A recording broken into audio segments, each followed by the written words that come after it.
I'm here today with two fantastic people that I've just talked about you two, because we've just shared the fact that Ayla is two of your cats, Sander, actually. Oh, nice. The word is out. They know now. They now Hide your know. cats.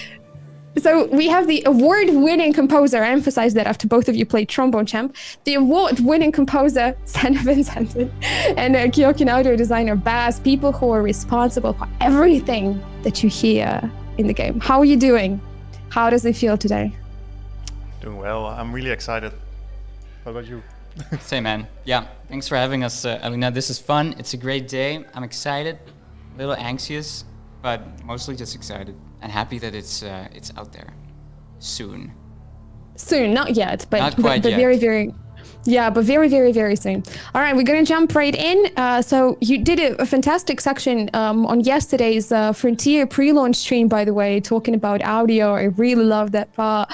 Sandra, you did a podcast not long ago, and there are going to be more stuff coming. So I tried to have my questions have a little bit of a different vibe, not what usually journalists are asking, you know? So I've kind of tried to come up with that one. Sandra, I'm going to start with you. So in Deliver Us the Moon, we've had the almost silent NPC main character. We didn't have any NPCs. We had holograms, but there was nothing there. So environment and in particular soundtrack had to play such a big role in storytelling, in setting the atmosphere for the game, right? Well, in Deliver Us Mars, we now have actors that have voice acted and motion captured the performance. So do you feel music had to step aside in a way in terms of storytelling and effects in the game? That's an awesome question.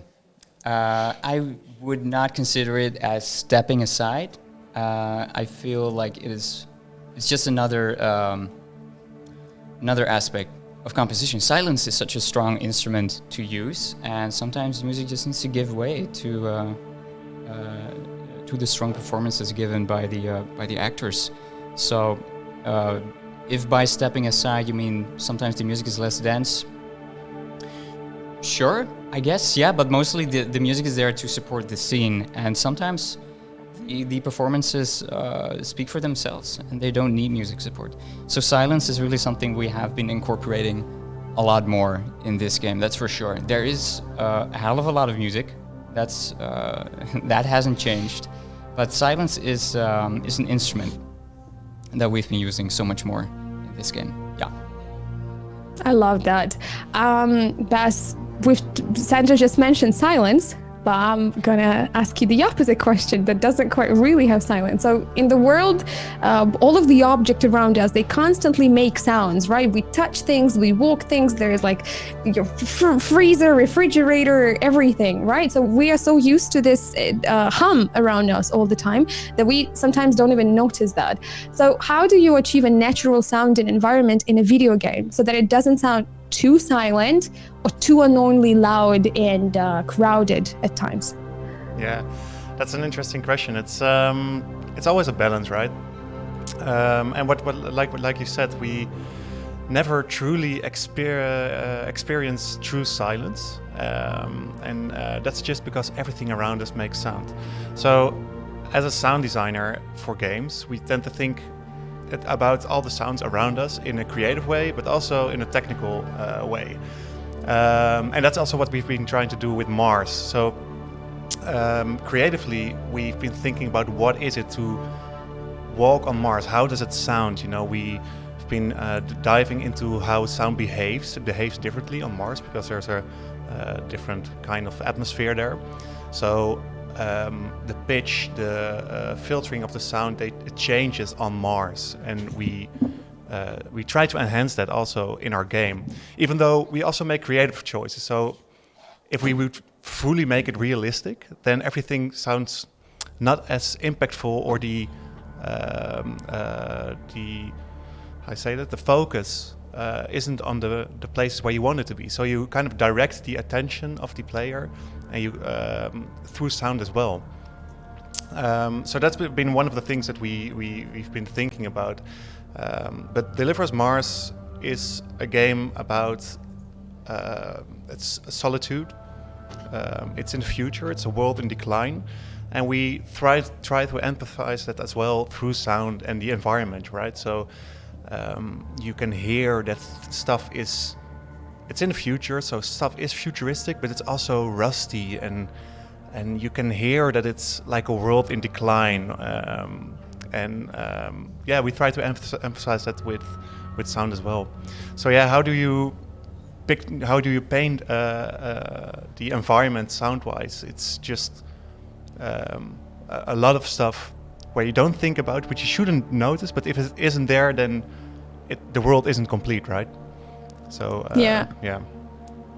I mean, nice. I love it. A lot of so basically it's just like a lot of testing, right? So you put something in, you test how it sounds like, right? It's a lot of like relying on your own kind of feeling. Yeah. It's a lot of testing. It's also picturing how sound behaves, and try to capture that in a technical system. If you're in a room, then you have the reverb of a room, which is important for how you perceive the sound, and how big the room is. You get information unconsciously. You get information from that, that requires a technical system that detects how big the room is. Where are you in the room? And that's important for the experience and the realism of the game. Yeah. Nice. Thank you for answering that one. I'm going to switch back to Sander. I'm going to go like a little bit of what I was doing with everyone, kind of like playing tennis with the questions. Sander, you won the award for Deliver Us the Moon soundtrack, right? So many people love it, and it's a beautiful soundtrack, right? It's an amazing one. So did you feel pressured by your past self, by the past year, Sander, while composing the soundtrack for Deliver Us Mars, that, so that it's, as good, as it better, was there an inner kind of fight and challenge going on there? Well, first off, thanks. I appreciate that. I feel like all of us feel a continuous pressure to bring the best story and experience possible to people who play our games, and so it isn't really the fact that I won an award for the previous game soundtrack that applied pressure to this game's soundtrack composition. It was more the fact that we were upping the game in every way, whether it was the environmental diversity, whether it was the technical complexity, motion capture. We were doing so many new things, and we were upping the quality of so many things we had already been doing in the previous game, that if anything, that was the biggest pressure. I had to make sure that the soundtrack would also be it would need to have its quality raised at least as much as the other aspects of the game. Well, so far, in the beginning of the stream, when we had the office camera live view, and whenever you take a little break and you see the office camera live view, you can see the music on the background, and that is, Deliver Us My soundtrack, written by Sander. So a lot of people have already commented on that. Maybe some haven't realized it yet, but it's like our sad little, kind of like an Easter egg here on the screen for people to listen to. I love that.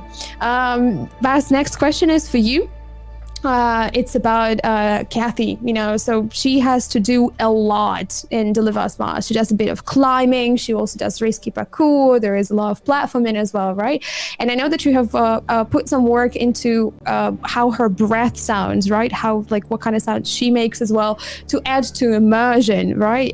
So can you tell us a little bit about it, like how it works and what people can hear so that it actually feels like she's doing some, strenuous activity? Yeah, for sure. Breathing, that was a really interesting thing in Deliver Us Mars. So our protagonist, Kathy Jansen, she is also a lot on her own. And when she's on her own, then we kind of have to emphasize the solitude as well, than her experience. And one of the ways we can emphasize that through sound is by her breathing. You actually have to feel that if she's running for a long time, that she gets out of breath, and that you feel that she's starting to breathe differently. So that gave us quite a technical challenge, because how do you change that breathing naturally? And So yeah, we started thinking about what is breathing. You know, if you are more calm, then there is a different rhythm in your actual breathing. You kind of breathe in, breathe out, and you take a rest. Oh no, just keep talking about us. We have our office camera battery is tired. Oh, okay.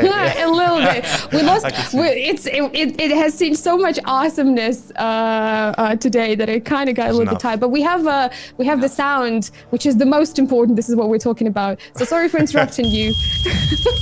This is fine indeed. Please continue. Well, we don't have the visual. I'm sure me and everybody else will be very, very interested to hearing how it works. Yeah. Where was I? I was. Oh yeah, the breathing. So you can take a lot of information out of the way somebody's breathing, right? So if somebody's breathing really calmly, there's a different rhythm in it. And if it's somebody's breathing, so if somebody's stressed, you hear another kind of breathing. So in order to do this, we had to cut up like every breathe in, breathe out for different intensities and put it into a system where you could hear if Kathy is stressed or when Kathy is out of breath because she has been running a lot or climbing, and you can hear this in her breathing. We've developed a system which incorporates the whole climbing mechanic. So if she's climbing for a long time, then you can hear that she's getting out of breath. If she's running for a long time, she's getting out of breath. But also when she's stressed or when she has a helmet on in outer space, you can hear her breathing against the helmet to get this, this like proper space experience, I would say. Nice. Yeah, so there's a lot in there in terms of breathing. This sounds really, really good. Also, we have you back, not me currently, but you. This is what most important. People had enough of me today, so they don't have to see my face for a little bit. But I'm still going to continue asking. And the reason I brought this up is because content creators had a look into the Deliver Us Mars demo, right? And so many of them were climbing, and they could hear Kathy's breathing, and people were commenting on that, and they were like, "Wow, she's really tired. Is she okay? She's going to be fine," because it really sounds like she's tired, and it gets me worried. Like, what if she just like lets go because she's so exhausted? Yeah. And I really like how this adds to the pressure, because we've talked to Jeremy about it earlier of how climbing mechanic works, that you have to hold right the triggers or the mouse buttons, right? Physical activity in your hand on your part, but also the fact that your character is starting to breathe harder and harder. It's just adds to it. It kind of puts you on edge, which is great. You did fantastic work on that one. Huge compliment from me and everyone to you, Bas, and to Sander as well. Speaking of Sander, Jules, if we have a picture, can we put it on screen? Okay, so Sander, I was plummeting through pictures, and I found this one of you. Can you tell us a little bit of what's going on there? Oh yeah, this is just another day in the job. Where we're taking what looks like a toilet air refreshener and record the shit out of it. Or cleaning your mic. Might as well. No. Okay, so yeah. I think we were working on the thrusters, I think, of your astronaut's backpack. There are some. Without giving away too much, when you need to navigate through space, you might need some support from your trusty backpack thrusters, and we needed to have a sound with that. And I was having some trouble getting that to sound right, and I ended up taking the air refreshener. I'm not sure if that actually made it in the game eventually, but for a while at least it was in there for sure. That's it. Fun fact. So people are asking, so the thruster is a toilet refreshener as well? May or may not be. There is. It's classified. It's in the backpack, basically. So you will never know. Yeah. You can only smell. You'll always smell fresh in space.